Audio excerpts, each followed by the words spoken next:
Racing in the rain. In a vehicle that's so incredibly fast it bites you the millisecond you touch the throttle. This isn't just rain, however. No, this is a brutal thunderstorm. Hauntingly beautiful streaks of glowing white lightning painting the dark grey skies right in the middle of the day, pushing the car as much as possible and diving deep into another world entirely. So, sit back, relax, grab some snacks, some popcorn, drinks, I recommend water, best source of hydration, or whatever you're in the mood for, and let's dive right into this. Shall we begin? Good morning, good evening, good night, whichever part of the world you're coming from, welcome to the PurXion channel. Now, I've always been a huge fan of thunderstorms growing up, seeing powerful bolts of lightning flashing across the skies, thunder booming and reverberating in the atmosphere. Side note, while making this, right outside, a thunderstorm was brewing. I literally just saw a flash of lightning outside. The coincidence, I couldn't capture unfortunately. And yes, it is absolutely scary and you don't want to be in the middle of it all, being soaked and drenched out there.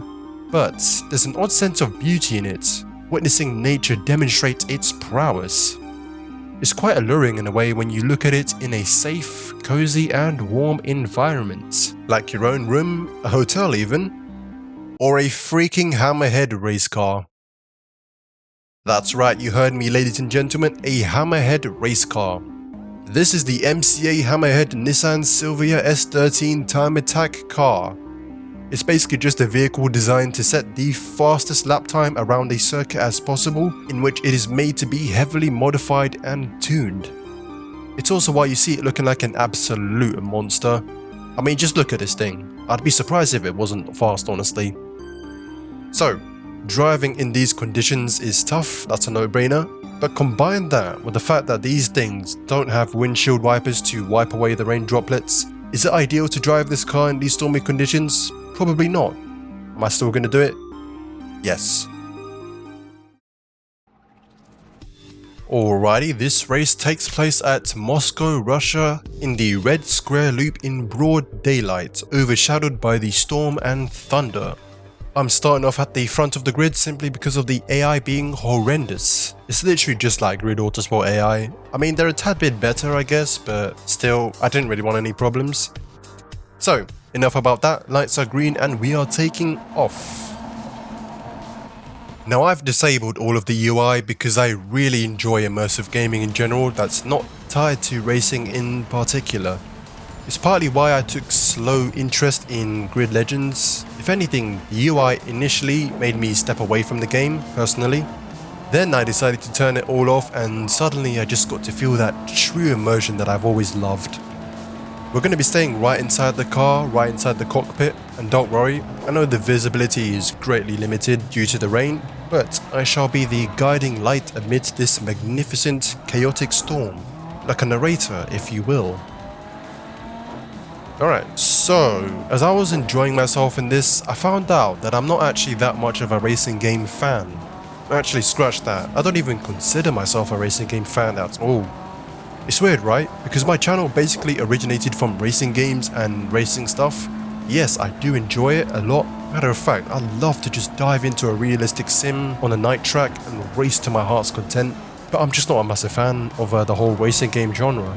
I believe this is because deep down it's my thrill of the deep dive, if that makes sense. The joy of being immersed in something so beautiful, grand and atmospheric to the point I just filter everything else out.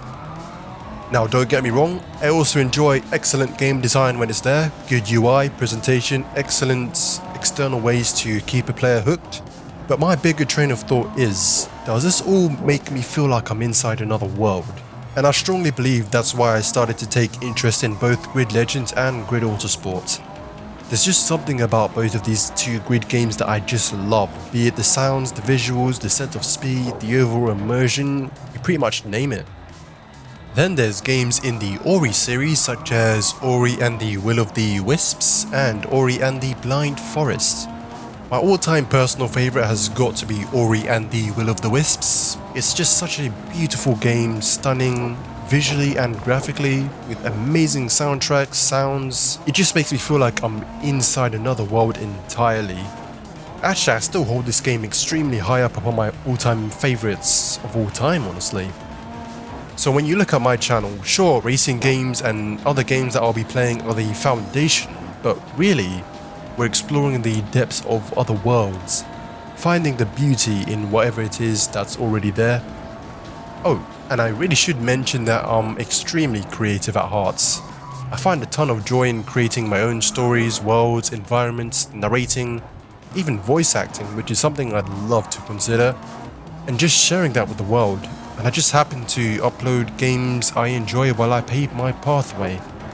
And who knows, maybe other people may enjoy and love to tag along.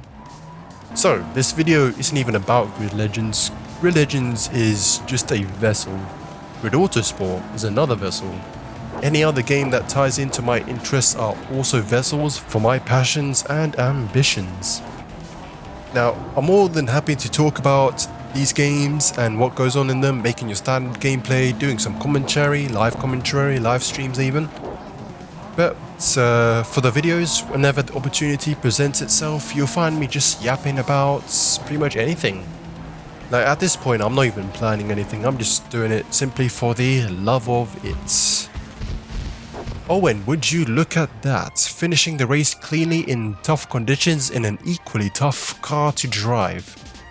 This was never about racing in a game, to be honest. This was just about the start of something big, going into depth with stuff, being immersed, exploring, but of course I still enjoyed the actual gameplay itself. I sincerely hope you enjoyed this one as much as I have enjoyed making it. I've got a ton of more bangers to showcase soon. This video was more like a sort of stepping stone, like because I haven't uploaded in like, what, 2 weeks or so, so I just wanted to get something out there, you know, get back into the rhythm of it. So yeah, I've got a lot more bangers to showcase and a lot prepared for the channel, so be sure to stick around and subscribe should you love to see more. Thank you for watching, and I'll be seeing you in the next one. Peace out.